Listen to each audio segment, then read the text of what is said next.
I should have known something was wrong when my husband disappeared for 2 hours on our honeymoon, leaving me alone in a strange city with no explanation.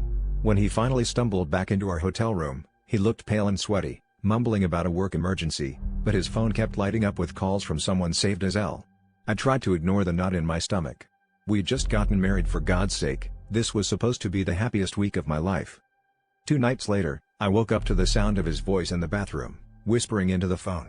I pressed my ear to the door and heard the words, "I love you too." My blood ran cold.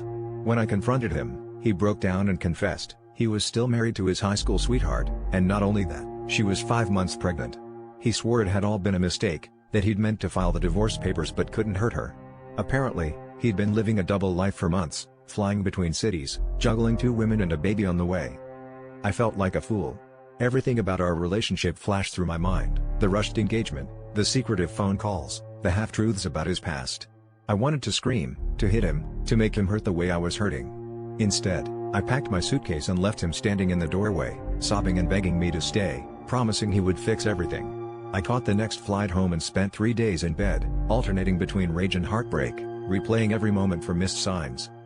A week later, I got a letter in the mail, not from him, but from his wife.